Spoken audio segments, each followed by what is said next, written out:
Dane, if she could believe that Andreas was also involved in the discovery, as Dying read that he was also involved, her eyes widened. She examined the picture more closely and couldn't believe that someone as untalented as him had managed to help create such a potion. Julik told her that when she first heard the story she also thought it was a lie. Dying remembered how they used to play together, and how Andreas had always blamed his circumstances and lack of talent for his failures since his family's downfall. She looked down at her book and recalled Andreas' words when he asked her if she had ever achieved anything on her own. She wondered if Andreas had truly changed. Gillick was thrilled that it was precisely Andreas, the king of vermin, who had accomplished something like that. Dane then stood up and called her companion, a small eagle, to her side. Together they wanted to verify if what they had read in the article was indeed true and if Andreas had truly changed. In the classroom, Lucia approaches Andreas and asks why he's wearing so many clothes. Andreas replies that he's not feeling well. Curious, Lucia wonders why he's attending class instead of resting, and he explains that he needs to attend enough classes to graduate. Just as the teacher enters the classroom, Andreas realizes that he must conceal the large scar on his neck resulting from the previous night's incident. He wonders about the redhead girl who suddenly bit him on the neck and mentioned something about a fated partner and a particular scent. He's unsure of what she meant. When the teacher notices Andreas wearing numerous layers of clothing, he asks if he's sick. Andreas claims he caught a cold. The teacher assumes Andreas is tired from his potion research and tells him he's already marked as present, allowing him to leave. Andreas expresses his gratitude to the teacher for the advice he gave regarding the hong-pushing extract and the matarata tree bark. Lucia wonders if Andreas is trying to provoke the teacher, which only angers him further. Andreas claims that the teacher told him if he added those ingredients, he would make soup instead of a potion. He then asserts that the soup turned out to be surprisingly good. The entire class starts to observe Andreas, likely thinking, what is he doing? The teacher reprimands Andreas for overstepping his boundaries, but Andreas, using his illness as an excuse, declares that he's leaving. As the teacher shouts his name, Andreas reflects on how people used to ridicule him when he was insignificant but now want to be friendly. He dismisses them, thinking they should shut up and praise him because he can simply switch to another class if he needs credits. Annoyed, the teacher asks how long Andreas plans to ignore him.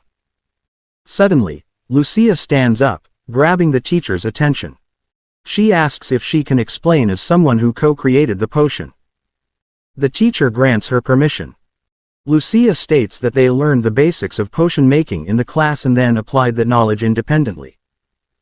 She emphasizes that conducting personal research without relying on others holds great significance because it is their duty as magicians. The teacher agrees with her and says they can always seek his advice. He tells Andreas to take care and return safely.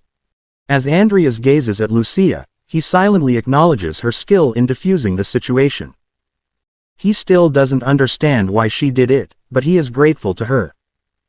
In a beautiful city within a mansion, a butler reports to a man named Duke Sinclair Cloche about potentially scoutable candidates. The butler begins by mentioning the students already enrolled at Rodland's Academy. Duke, a big man with red hair, looks at the report intently and exclaims that the daughter of the Everlast Company has created a new type of potion and is planning to sell it commercially. The butler confirms this, revealing that it is called the Everlast Potion and that the company is currently monopolizing its sales.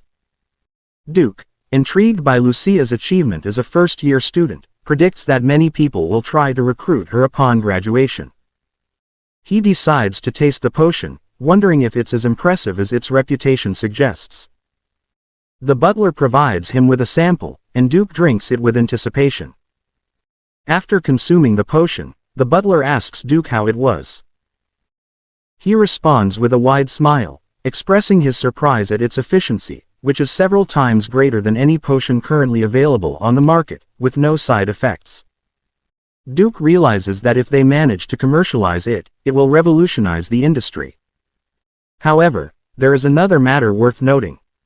The butler reveals that the report mentions the potion was co-created and presents a picture of Andreas.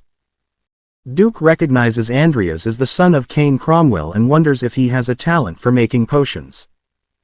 The butler suggests that there's a rumor circulating about Andreas taking advantage of Lucia, questioning why his name would be added to the potion's creation.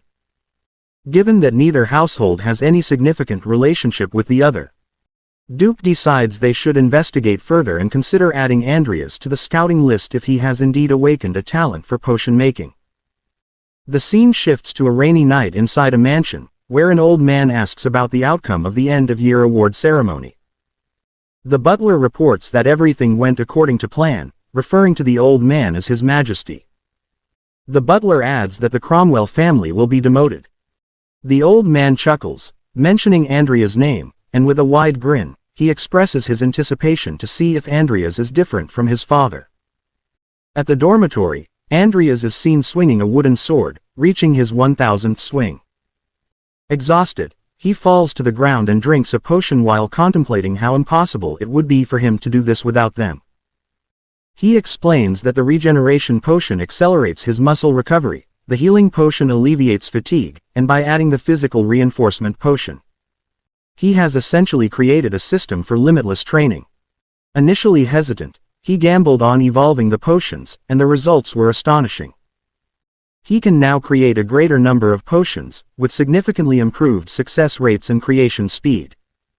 As long as things continue in this direction, he believes he will be able to thrive. And if he acquires a good corpse and some items, he won't have to worry about his fighting strength. However, since Karen is always away, he can't sell the Page of Sloth to him immediately. Andreas wonders if Karen is in such a bad mood that he went traveling without even informing his disciple. He brushes it off, knowing he has other connections, and looks forward to his medical botany classes the next morning. With a resolve to stop worrying, he decides to go to sleep. Andreas grows irritated as he realizes someone knows he doesn't have a tablet and is using it against him. He wonders what the teacher is planning with the students and rushes to the Rodel Academy garden.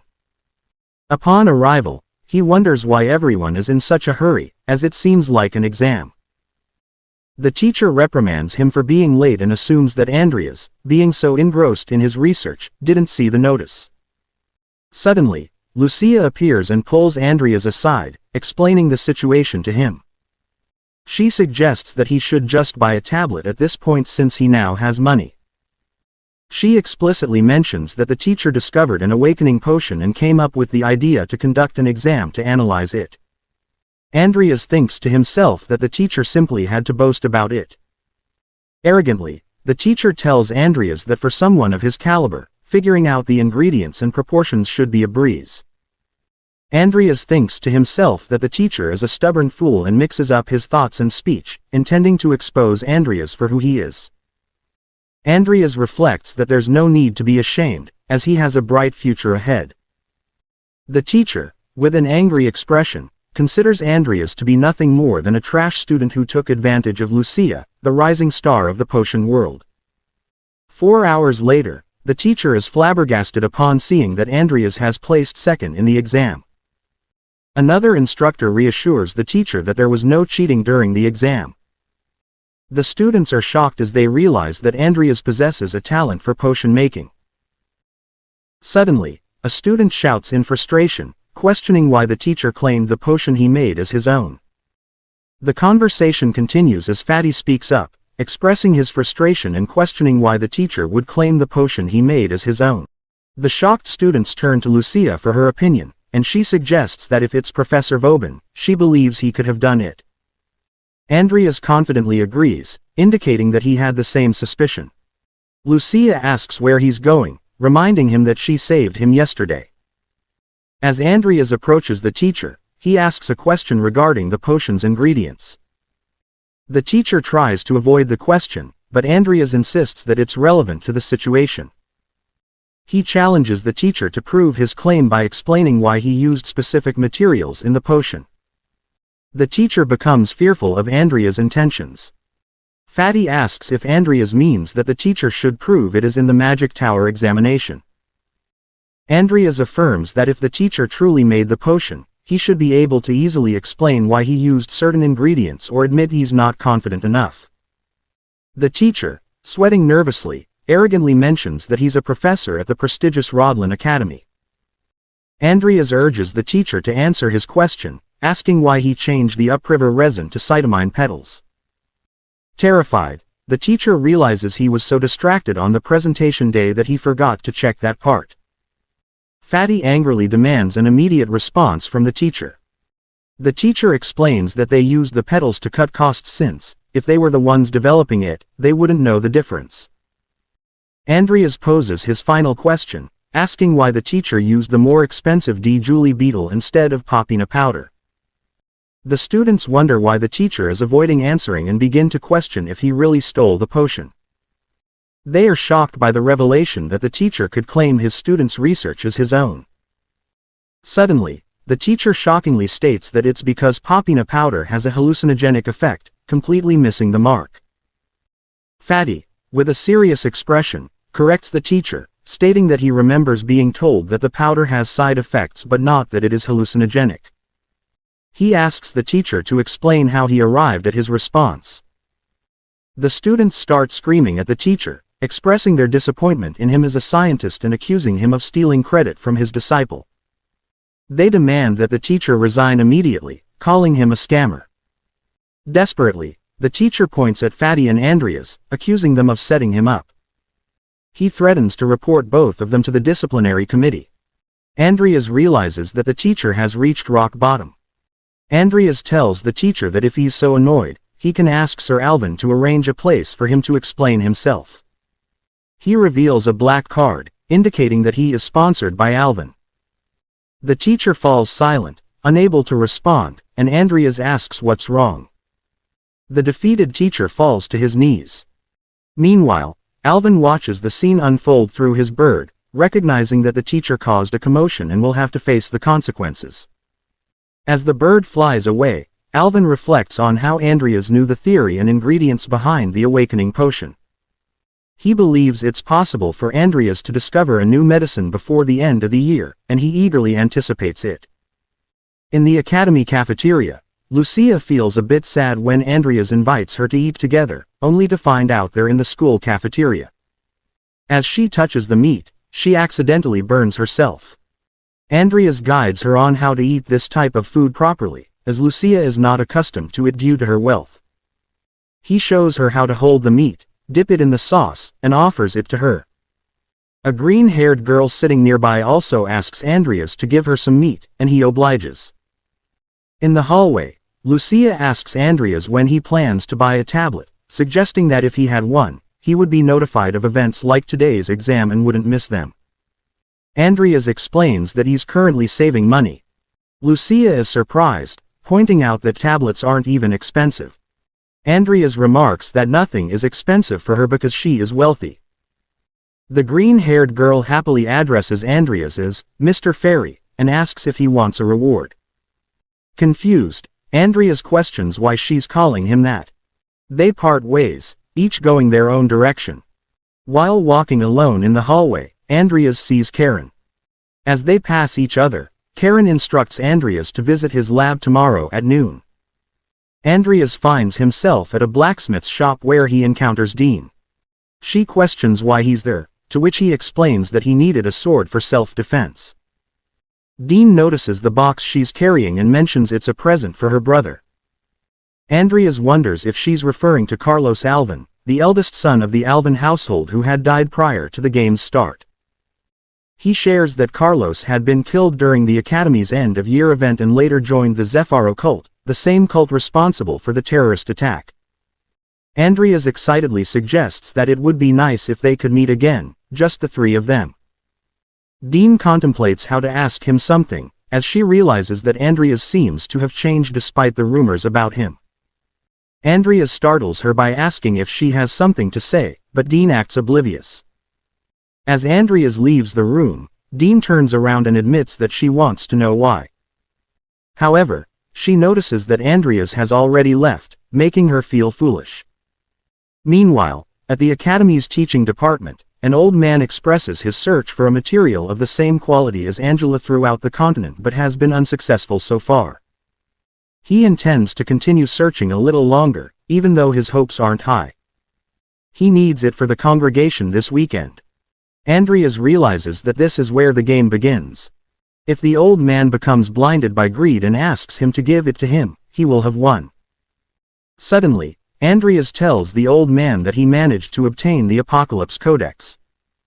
The old man finds it hard to believe and tells him not to say such foolish things, as it's not something someone like him could obtain. Andreas opens a portal and presents the codex, stating that it's not something he can handle, so he wants to give it to the old man. The old man is left stunned but advises Andreas to keep it because it's a highly sought-after item that would only bring trouble if he kept it. He suggests taking it to the congregation to exchange it for another item. Since they have to attend the congregation this weekend, he asks Andreas to clear his schedule and prepare himself.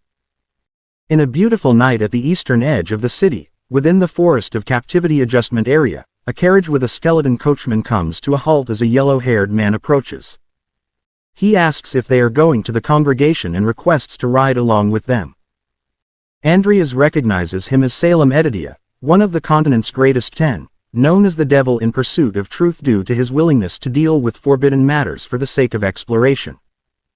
Salem asks Andreas for his name, and upon hearing it, he is shocked, turning to the old man and saying, "So you've gotten your hands on another Cromwell." Andreas wonders what Salem is referring to and speculates that there might be some secret regarding the Cromwell family. Salem advises Andreas to struggle as much as possible. Andreas looks at the old man, sensing that he shouldn't ask about it, but he still wonders what the old man is hiding from him. Suddenly, a black liquid entity appears in front of them, capturing the old man's attention. He stops the carriage and addresses the black liquid, referring to it as Dragon. Dragon starts taking the form of a human and apologizes, recognizing the old man as Karen Diprin. Andreas finds himself at the location specified by the old man, following Dragon's encounter with Salem and realizing their intention to steal the Page of Sloth. The old man points to a tree that serves as a marker for the path to the congregation. Salem, annoyed by the meeting place's height, smiles and expresses that it's just as he expected, noting the presence of greedy black mages. Dragon wonders if the black mages are foolish for attempting to steal the codex in the presence of Salem. Salem raises his staff and slams it to the ground, unleashing a devastating attack that covers the entire forest with a wave of energy. The individuals present in the forest are marked by this energy, and Salem estimates that there are 7 black mages present. Determined, he urges them to stop playing hide and seek. Salem disappears from his original position and suddenly reappears next to the black mages, releasing green energy that envelops the forest once more. Meanwhile, at the destination location, 3 people await Andreas' team's arrival. Salem greets them, specifically mentioning a guy named Morsh and remarking that it's been a while. Salem instructs Andreas to open the bag he was holding, revealing the severed heads of the black mages. A tall figure dressed in all black criticizes Salem, stating that this emergency meeting was meant to have few participants and Salem unnecessarily caused deaths. Andreas reflects on how the black mages Salem defeated were intermediaries and higher-level black mages, who were particularly troublesome in the game. Salem managed to deal with them simply by releasing his magic power. Andreas recognizes Salem as a true force to be reckoned with. The individual in black urges them to hurry and show the Page of Sloth. As Andreas prepares to open the portal, Salem finds Andreas interesting. He notes that Andreas didn't flinch after witnessing the massacre Salem caused, and he didn't hesitate when instructed to sever the black mages' necks. Salem observes that Andreas also possesses a dual core like himself. Before Andreas can retrieve the codex, Salem playfully blows on Andreas' neck, leading Andreas to question his actions. Salem responds by saying that he has taken a liking to Andreas, making Andreas wonder if Salem was gay in the game. The others present ask Salem to stop playing around. Salem reassures Andreas that he will help him out someday, but only once. He considers it a favor due to his affinity with the Cromwell family. Andreas acknowledges that Salem is someone who never breaks his promises, as there were numerous instances in the game where Salem fulfilled his commitments. Andreas contemplates whether he should alter his plan now that he has Salem's assistance. A skeleton approaches, holding the diligent sloth. Everyone is amazed by the sight. Salem questions why Andreas is entrusting the codex to a skeleton, while the old man wonders when Andreas summoned the skeleton. Suddenly, Andreas unsheathes his sword, surprising everyone present. He asserts that he was the one who found the Page of Sloth and wants his efforts to be recognized. Andreas explains that the page is in his storage along with the skeleton, meaning that if he were to die, no one would be able to access the codex.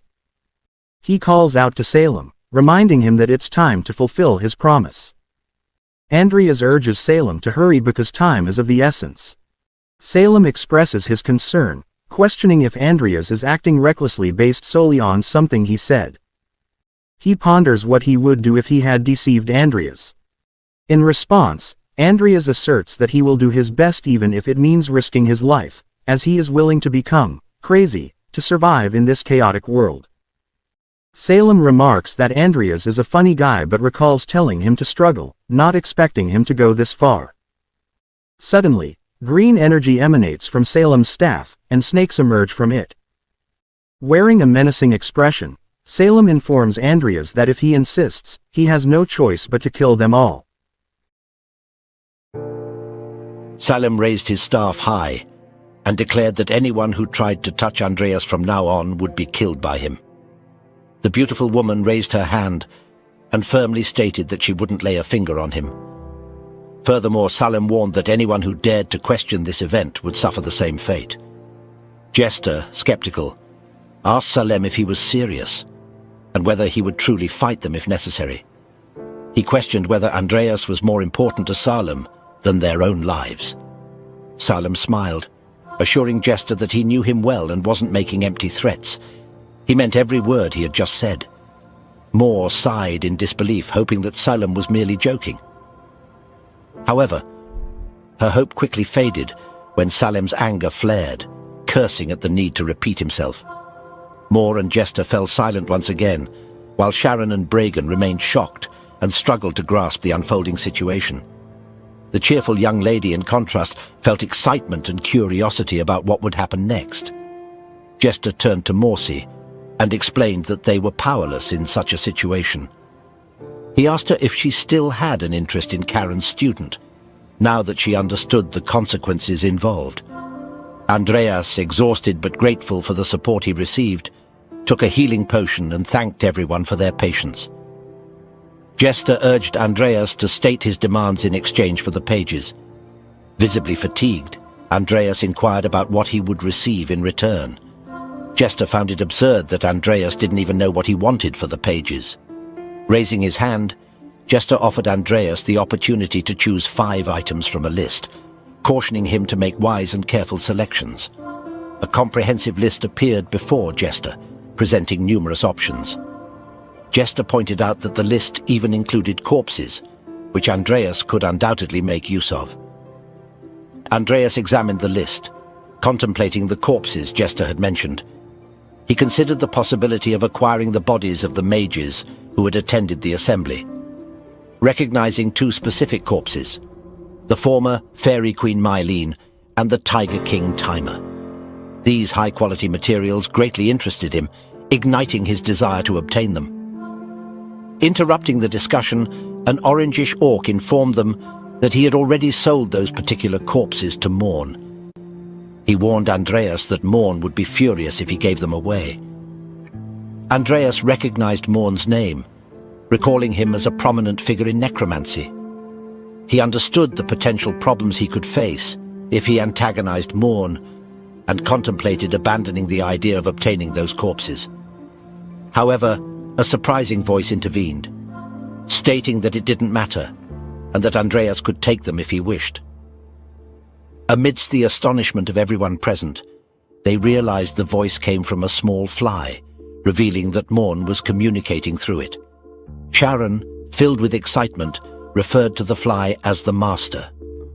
Andreas was taken aback by this unexpected turn of events, while Salem felt proud of Andreas for proving himself and deserving this reward. Grateful but unsure of Morn's intentions, Andreas expressed his gratitude, bowing to Morn for his generosity. He resolved to quickly make his selections from the list, to avoid wasting any more time.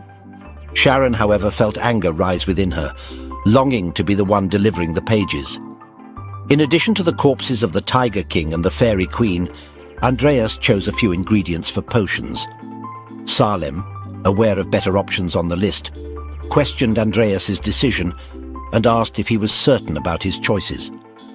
Andreas confidently asserted that those ingredients were essential to him. With the selected ingredients, he could create 4 potions worth hundreds of millions of wills, the currency in use. Additionally, he retrieved the ingredients needed to cure Lucia's illness. Growing impatient, Jester insisted that Andreas bring forth the pages of Sloth and hand them over. Andreas shared the same urgency and aimed to open the portal, delivering the pages to Jester. Unexpectedly, Salem appeared behind Andreas, instructing him to prepare for their departure. Grabbing Andreas by the collar, they forcefully broke through the root wall created by Morsi, escaping her pursuit. Morsi shouted for them to be pursued. Overwhelmed by the situation, Andreas turned to Salem and asked if the others planned to kill him once he handed them the pages of Sloth. Salem confirmed their intentions, reminding Andreas of his promise to protect him. In light of this, Salem inquired where Andreas wanted to be dropped off. Andreas expressed his desire to return to the academy, specifying that Salem should ideally drop him off near the train station in Rodland. Confirming Andreas's choice, Salem probed further, asking if Bart knew that Andreas was a black mage. This question raised concerns within Andreas, as he pondered whether Bart would even still be alive knowing his true identity. Salem cryptically responded that fate worked in mysterious ways. Although Andreas didn't fully grasp Salem's words, he trusted that he would understand in due time. Salem reminded Andreas of their earlier conversation in the carriage, encouraging him to continue fighting and assuring him that if he survived, he would eventually discover his true self. Returning to the academy, Andreas unpacked his belongings, carefully placing the Fairy Queen on the table alongside the selected potion ingredients. He left the Tiger King on the floor of his room, marveling at how such a sizable object fit into the subspace. The convenience of this ability impressed him.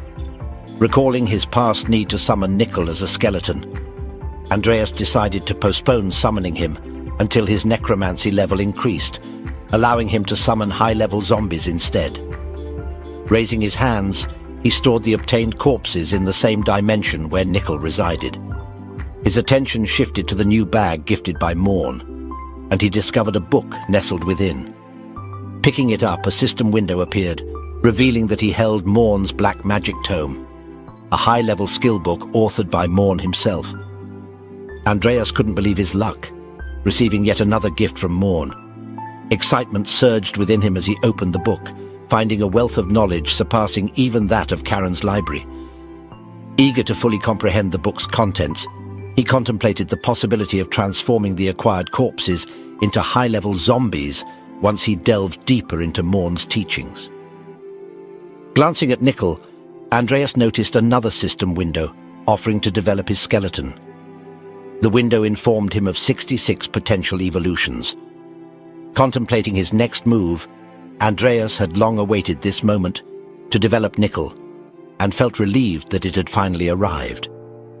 Recognizing the direct correlation between the appearance of the status window and the handover of the pages of Sloth, Andreas deduced that the codex influenced the speed of evolution. Despite potential concerns about complications, Andreas dismissed them, realizing that worrying wouldn't lead him anywhere. Moreover, the system guaranteed a perfect evolution. Consequently, he selected Yes and commanded the development of his skeleton, Nickel. Nickel observed his surroundings, displaying surprise at his new form. Andreas noted that unlike Angela, Nickel likely experienced no pain due to being already deceased.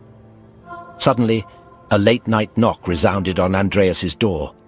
Startled, he turned to address the unexpected visitor, instructing Nickel to retreat into the other dimension. Lucia stood before him, requesting a moment of his time. Meanwhile, Salem and Morn sat together, engaged in conversation. Salem read a book, seeking Morn's permission to ask a question. Morn granted him the opportunity, and sipped his tea while listening. Salem